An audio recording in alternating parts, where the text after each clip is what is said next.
First of all, I'd like to thank you all so much for coming. I've had a huge opportunity to be able to do this speech in front of you, and I'm very, very excited to do it. I've been working on it since this summer when I went to Fun and Sun in California with my mother. I saw our lovely Cindy there, and it was an incredible experience. As a new student at Palmer High School, I went into the International Bachelorette Program, which is a program that is worldwide and is known for having a set standard all around the world and a set curriculum. It's a different way of teaching students to get them to think more. It's more of a philosophical ideal. So when I heard about this wonderful thing called a personal project, I had wanted to do something completely different. I am a writer at heart. Everybody was expecting me to write a book or a novel or a few songs, so I wanted to do something different for me. I wanted to write a speech, but I had absolutely no idea what I would do it about. So when I went to Fun and Sun for my job and with my mother, I had this amazing revelation. What if I did something about the flower industry and the market in which it encompasses? It's such a huge debate going on right now, talking about Ecuador and Colombia and South American grown flowers versus Californian grown flowers, and what we should really have encompassed in the United States. So I decided to do something about that controversy. And once again, I'd like to thank you all for coming. I have handouts covering the basic premises of my speech afterwards, which I will give to you so you have something to take out of this. And thank you once again. Color. Color and vibrancy. Color, vibrancy, and iridescence. I've never been able to place a set definition to the word beauty. In the words of the old saying, it is in the eyes of the beholder. It's something that is completely up to each and every person on this planet to decide what it is. Unlike other set words in the English language, it's all based on connotation. One cannot give meaning to the word beauty without having seen something beautiful in their life first. Whether it's the vivid mounted shadows of our own Pikes Peak, or if it's the smile on the faces of someone you truly love. In the floral industry, this is something entirely different as well, and very, very important. With such events as weddings and just regular house decor as a staple, the customer has to decide what they think is truly beautiful.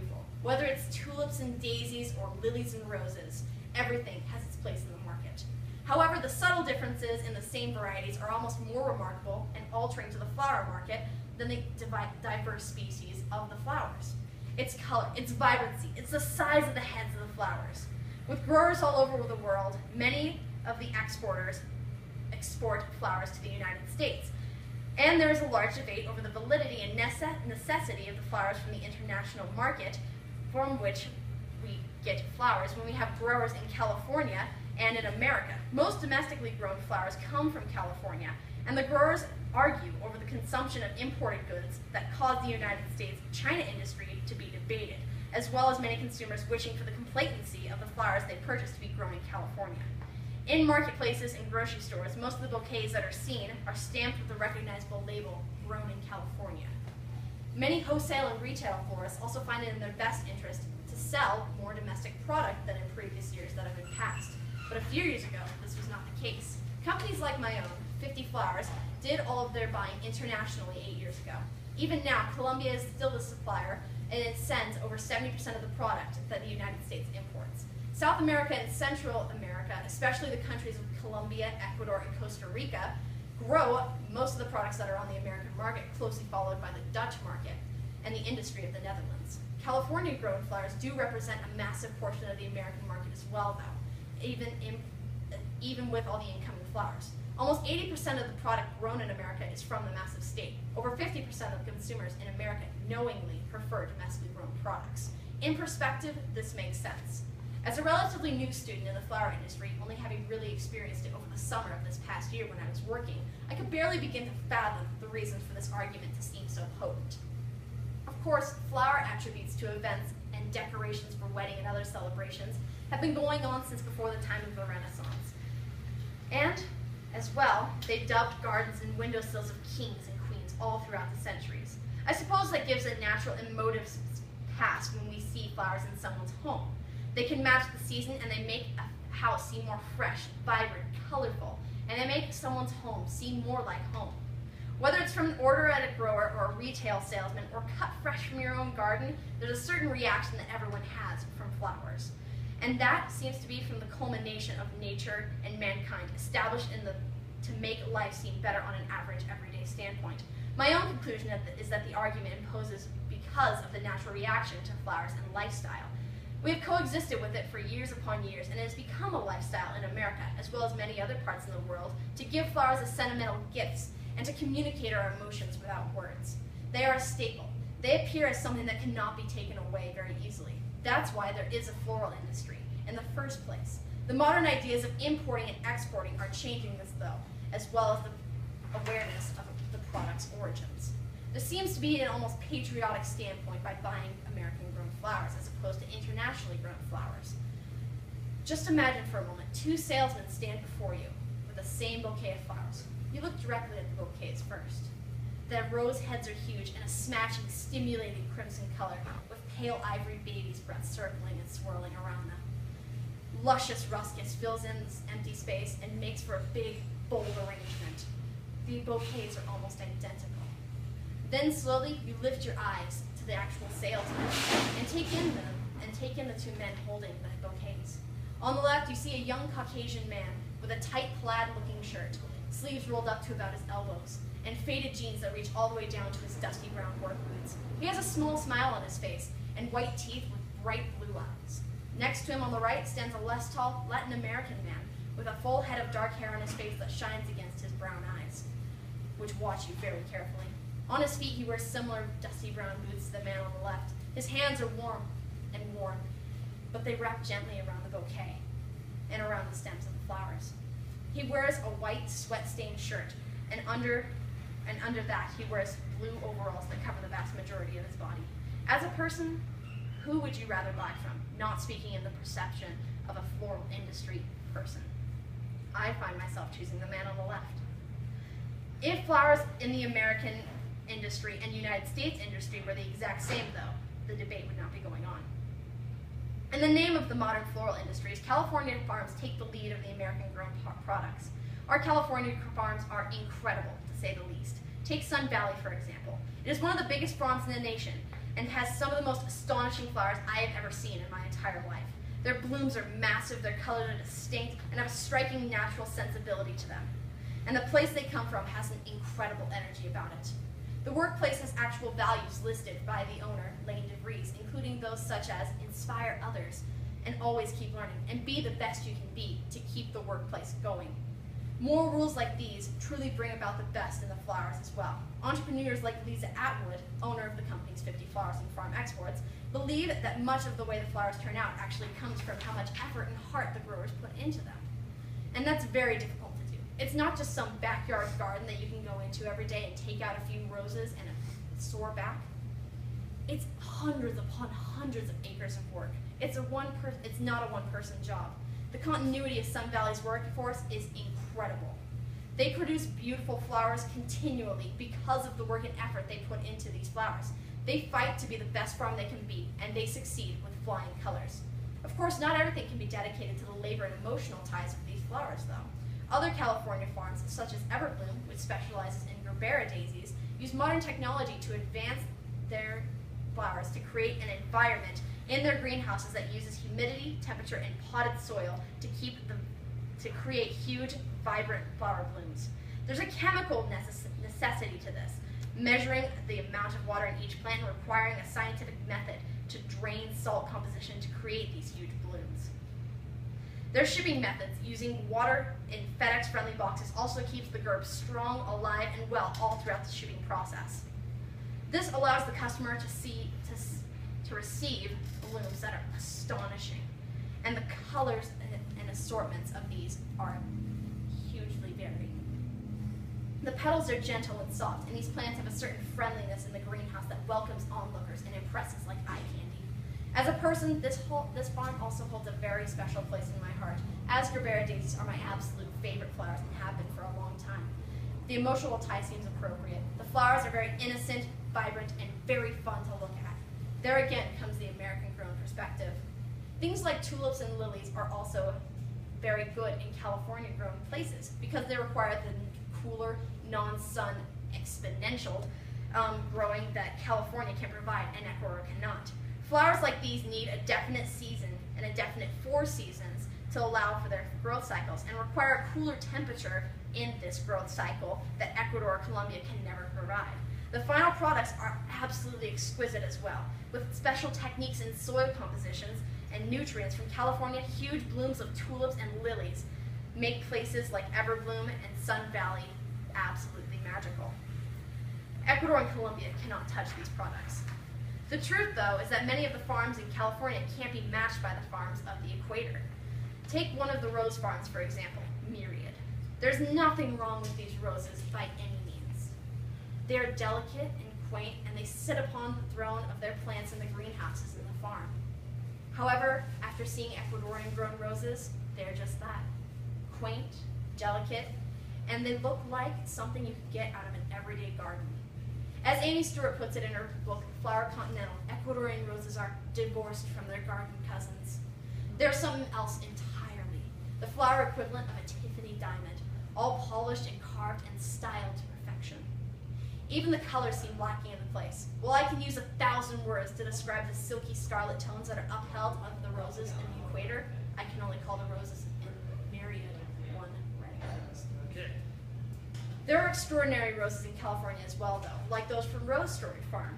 As you walk through the fields they have, the flowers are gorgeous and fresh. The sheer freshness and cleanliness that comes from farms like this makes the roses here unsurpassable. The scent of the rose is vibrant and lingering in the air, and fills you with the sensation of nature that is completely organic. California-grown flowers have no pesticides that are used to fight diseases, and that makes them much fresher than the ones in South America. In South America, they have a perfect legal standpoint, and they are allowed to use pesticides to kill harmful pests that could come to the flowers. This makes it much less clean and unhealthy for Americans to be around. Being on the equator, though, Ecuadorian roses are set up perfectly. The soil is cleaner from natural tropical agriculture that has been going on there for hundreds of years in the underdeveloped third world country. Also, the sunlight, as expected, is year-round warm and keeps the flowers bright and happy. Almost 71% of their exports of flowers comes here. That is huge for the small country. Flowers market's third largest income, and much of that comes from United States citizens that buy South American. There's a genuine sincerity for the flowers that grow there as well. The people of the country put their hearts and souls into these roses, and it shows. The country is small, but it holds a history over themselves, and that showcases the perfection of these flowers that it is held to. Stewart's novel describes Ecuador's capital, Quito, as a grand, gorgeous, crumbling old colonial city. The depiction is accurate and seems to give a certain truth of life to the roses there. The ways of growing plants there is old-fashioned. Though technology has invaded the farms for packaging and cleanliness to America, as well as assisting in making the best product possible for the best profit possible, there's a level of tradition that is involved in the way they are grown. The workers ride their bikes to and from work every single day rather than using cars. The roses are from the soil of the ground instead of being potted, and the environment is genuine and completely natural, as opposed to the greenhouses of California that control temperature and humidity levels. This, in turn, seems to make the roses more natural. The heads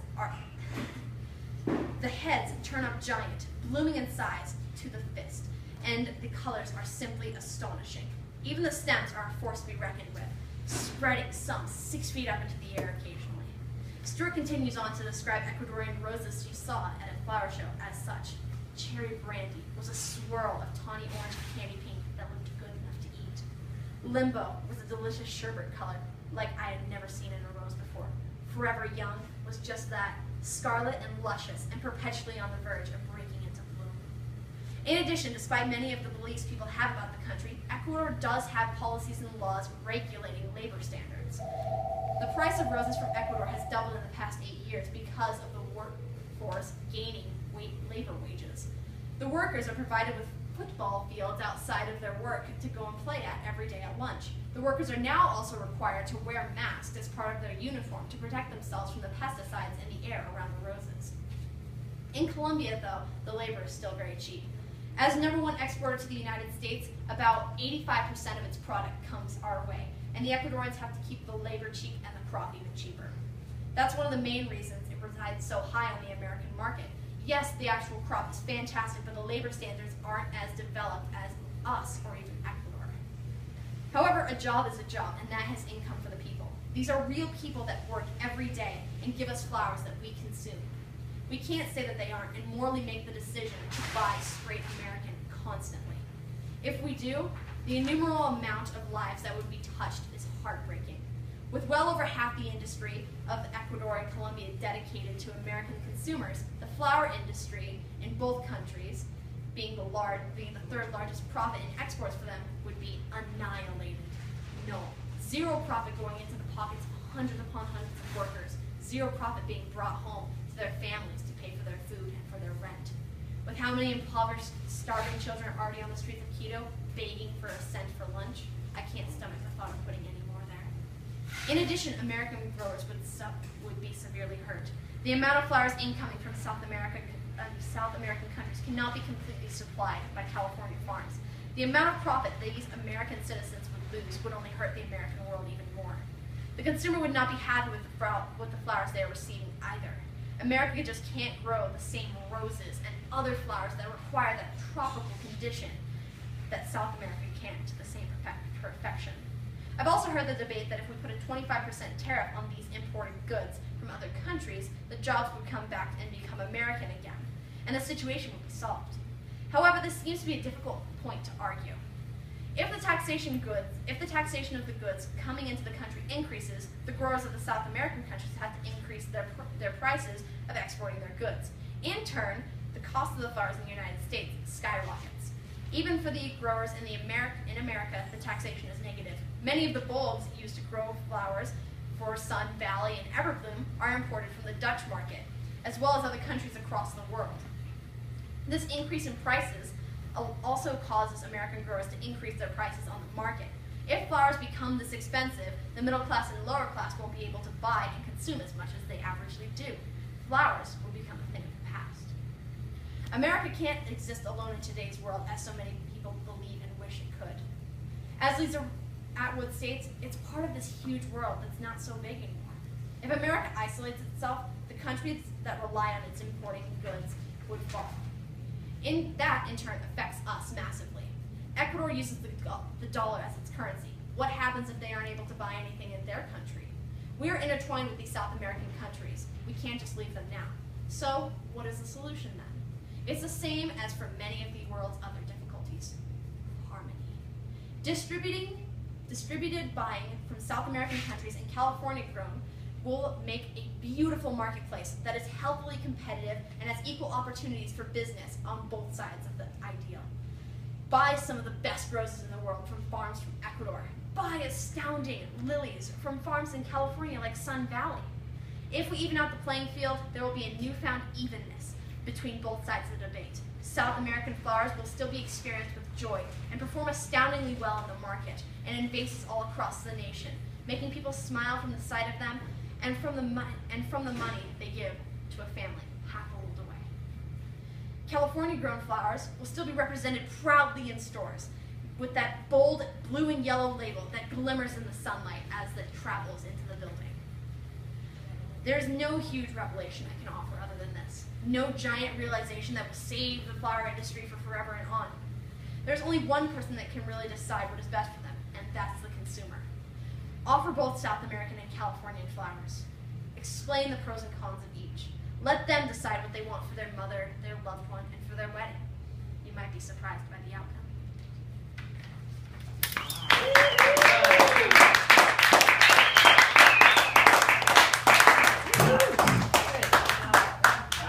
Thank you. Do I have any questions?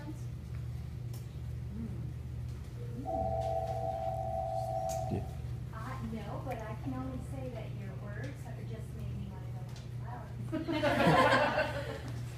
Big, beautiful flowers, the way she described them. All right, thank you again for your time. Thank you, Sarah.